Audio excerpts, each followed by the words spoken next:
Perkenalkan, nama saya Askia Ramadhani, NIM 1923459, Prodi Perpustakaan dan Ilmu Informasi berasal dari Universitas Negeri Padang. Nah, di sini saya akan menjelaskan kearifan lokal yang berada di domili saya, yaitu Kecamatan Kapur 9. Berikut ini penjelasannya.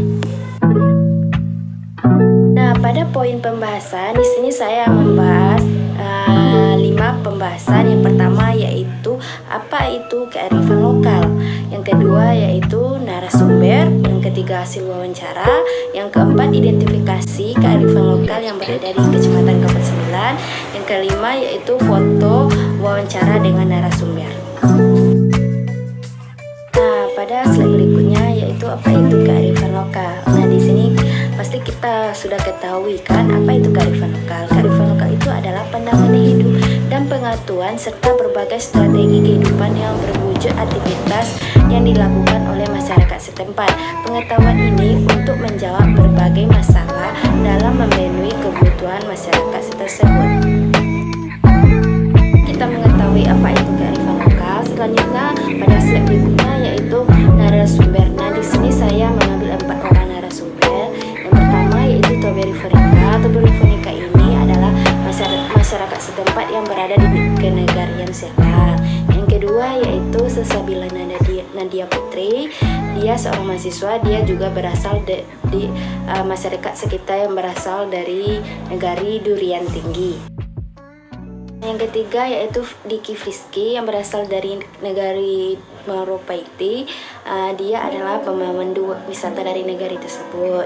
Yang keempat yang terakhir yaitu Andrialdi. Dia itu adalah pemandu wisata yang berasal dari negari Ketobangun. Nah, hasil wawancaranya yaitu narasumber pertama yang berada di negari Sialang, Toberi Fonika, mengatakan kearifan lokal yang berada di negari Sialang itu berupa pembukaan Lubuk Laranga, Panjat Pinang, dan tradisi Doro. Kalau narasumber kedua mengatakan Sesabila Nadia Putri yang berasal dari negara Durian Tinggi mengatakan kearifan lokal yang berada di negarinya yaitu Bukit Singo. Nah, narasumber yang ketiga mengatakan kearifan lokal yang berasal di negarinya yaitu Pacu Sompan, Pemandian Ayangnya. Dan narasumber terakhir mengatakan Ondrialdi yang berasal dari Kota Bangun bahwa kearifan lokal yang berada di negarinya berupa Lubuk Batang sama Patamuan. Nah, setelah kita membahas hasil wawancara tersebut, selanjutnya pada slide berikutnya yaitu identifikasi kearifan lokal yang berada di Kecamatan Kapur 9. Nah, saya akan bahas yang pertama yaitu pembukaan ikan lubuk larangan yang berada di negari Sialang. Lubuk larangan terdapat di Batang Kapur 9 yang administratif wilayahnya berada di negari Sialang, Kecamatan Kapur 9, Kabupaten 50 Kota, Provinsi Sumatera Barat. Di Lubuk Larangan ini telah dikenal sebagai kawasan yang disepakati terlarang untuk mengambil ikan dengan segala cara yang dapat merusak lingkungan. Larang tersebut tertuang dalam hukum adat yang diperkuat dengan peraturan negari.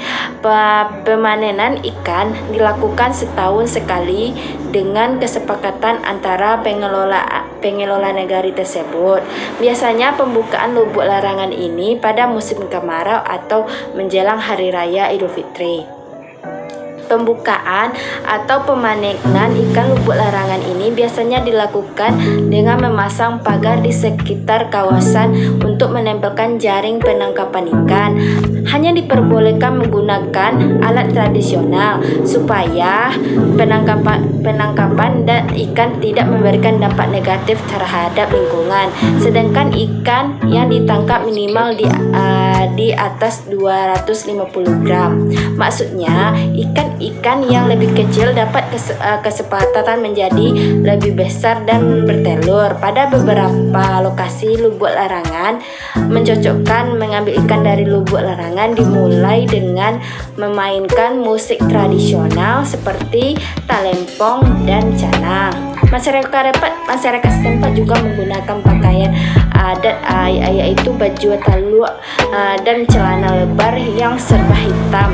Nenek mama turun ke sungai untuk melempar jala pertama. Hasil ikan yang beratnya di bawah 1 kilogram akan dibagi-bagikan kepada masyarakat secara merata. Sedangkan hasil tangkapan ikan di atas 1 kilogram akan dilelang. Uang hasil lelang akan digunakan untuk membangun masjid, kegiatan kepemudaan maupun uang kas. Lubuk Rangan tidak hanya untuk melestarikan ikan, melainkan tradisi juga meningkatkan gotong royong dan rasa persaudaraan yang kuat, juga kepedulian terhadap kampung kita.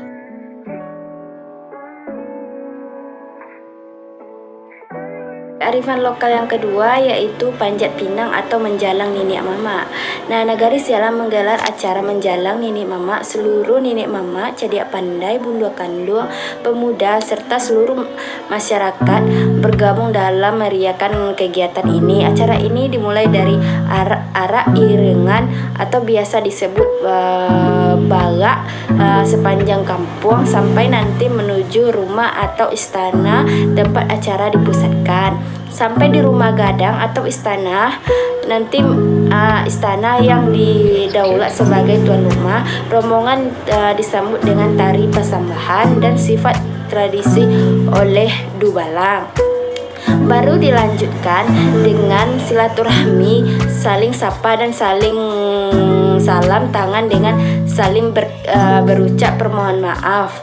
Silaturahmi ini dilakukan secara segala unsur yang ada di kenegarian ini, mulai dari pemerintahan negari, nenek mama, alim ulama, cadia pandai, bunda kandung, pemuda, serta seluruh masyarakat yang ada negari tersebut. Panjat pinang menjadi acara penutupan tradisi menjelang nenek mama ini. Seluruh masyarakat boleh ikut dalam acara hiburan ini. Arak iringan menjalang nenek mama merupakan salah satu tradisi di Nagari Sialang, khususnya Kecamatan Kapur Sembilan, umumnya yang masih terjaga sampai saat ini. Dan ini merupakan kearifan lokal yang harus kita jaga. Tradisi menjalang nenek mama ini sangat bermanfaat untuk menjalinkan dan meningkatkan hubungan silaturahmi di tengah masyarakat saat sekarang ini. Saling memaafkan, bahkan untuk lebih mengenal mana yang dunsana dan mana handai towan. Nah, yang ketiga yaitu tradisi Doro. Nah, tradisi Doro ini tidak asing lagi kita mendengarnya. Namun tidak hanya dengan masyarakat di Nagari Sialang Kecamatan Kapur Sembilan saja. Sebagian Sumatera Barat memilikinya. Nah, Doro ini merupakan sebuah kearifan lokal masyarakat yang ada di Nagari Sialang Kecamatan Kapur Sembilan yang sudah ada sejak dahulu. Tradisi Doro adalah tradisi untuk memberikan hukuman kepada orang yang melakukan perbuatan tidak baik di luar pernikahan. Nah, tradisi ini dilaksanakan dengan tujuan untuk membersihkan nagari dari perbuatan-perbuatan yang tidak baik dan biasanya dilakukan sebelum bulan Ramadan. Pelaku yang ketahuan berbuat aib akan diproses untuk melaksanakan tradisi Doro ini oleh nenek mama mereka dan pemangku adat. Pelaksanaan Doro sendiri dilihat dari kondisi pelaku. Apabila ketika pasangan yang sudah menikah setelah melakukan aib tersebut dan ketika anak pelaku telah lahir dan berusia 6 bulan atau lebih. Sedangkan kalau si pelaku tertangkap basah, maka Doro akan dilaksanakan dalam waktu yang singkat. Nah, jadi tradisi Doro sendiri merupakan sebuah kearifan lokal masyarakat yang hidup dan menghiasi kehidupan masyarakat dengan penuh makna. Makna yang ada dalam tradisi tersebut sampai hari ini mereka pegang teguh untuk menghindari mereka dari perbuatan-perbuatan yang tidak baik. Tentu semuanya ini mereka lakukan untuk menuju kehidupan yang akan lebih baik untuk kedepannya. Kearifan lokal yang keempat yang berada di negari Durian Tinggi yaitu Bukit Singo. Nah, Bukit Singo adalah salah satu objek wisata yang terbaru yang berada di Durian Tinggi, Kecamatan Kapur Sembilan, Kabupaten 50 Kota, Provinsi Sumatera Barat. Dari atas bukit ini kita menikmati keindahan Kecamatan Kapur Sembilan yang begitu menakjubkan. Apabila pada pagi hari sebelum matahari muncul, kita di sana bisa menyaksikan kabut yang masih tebal dan terbias oleh cahaya matahari pagi sehingga menghasilkan pemandangan dan indah dan memukau. Jika ada yang tertarik untuk berwisata ke puncak Bukit Singo ini, ada sedikit saran. Usahakan untuk datang ke sana pada saat cuaca cerah dan naik ke atas pada saat subuh setelah sholat subuh, dan jangan lupa menggunakan jaket agar tidak terlalu dingin ketika sampai di puncak. Karena pemandangan yang bagus hanya pada pagi hari, kabut masih menutupi sebagian wilayah yang ada di Bukit Singo tersebut. Untuk kebersihan, selain itu karena kita mau berwisata ke sana untuk melihat keasrian alam, disarankan agar tidak membuang sampah sembarangan dan menjaga alam khususnya di wilayah lokasi tersebut.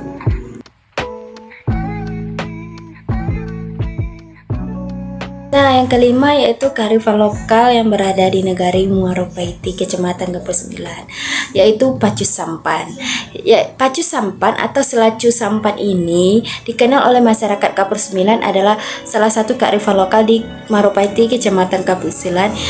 Kearifan lokal ini sangat digemari dan dinikmati oleh masyarakat Kecamatan Kapur Sembilan, khususnya di negari Muaro Paiti. Pada dasarnya, Selacu Sampan ini sudah menjadi tradisi atau alet negari Muaro Paiti yang telah turun-temurun dari zaman dahulu.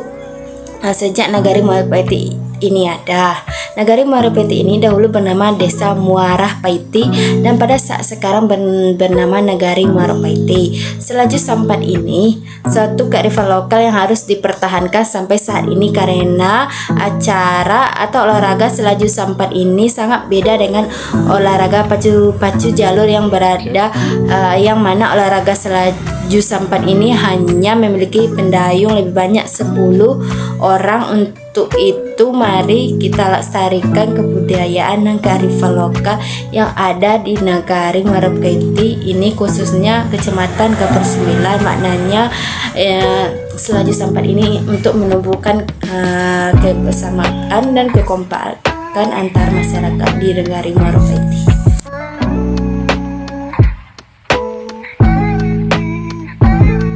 Lokal yang keenam yang berada di negari Paiti yaitu Pemandian Ayange. Pemandian Ayange adalah tempat wisata yang ada di negari Muaro Paiti. Tempat ini sangat diminati oleh masyarakat setempat.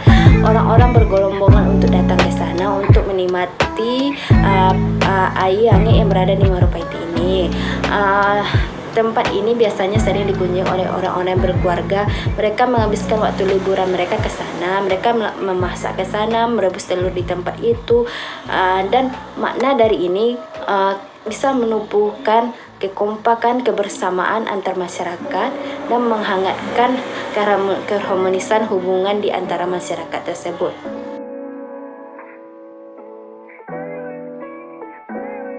Kearifan lokal yang ketujuh yang berada di negari Kota Bangun yaitu Lubuk Batang.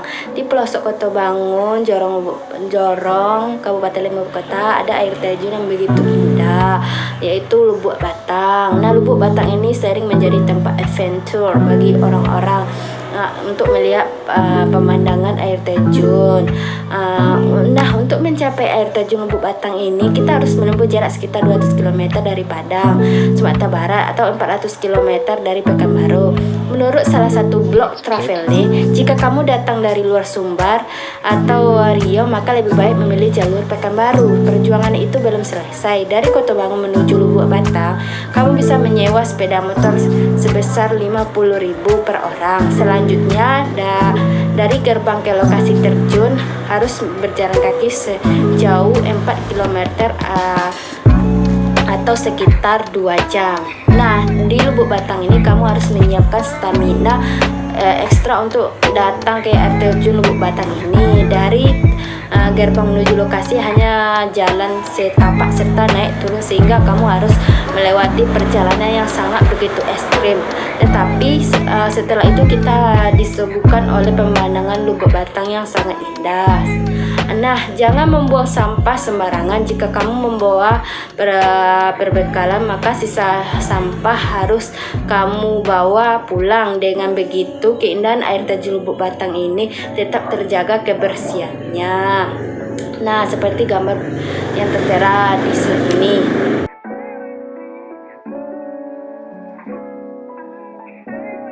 Kearifan lokal yang ke-8 yang terakhir yang berada di Kota Bangun yaitu Petamuan.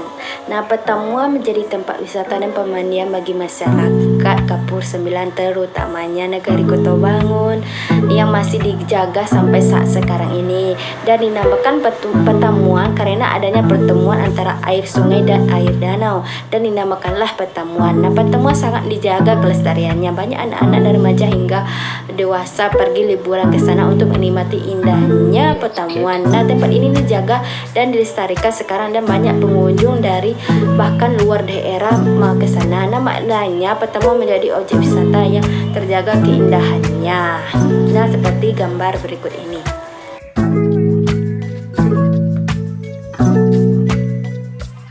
Berikut ini adalah foto hasil wawancara saya bersama narasumber.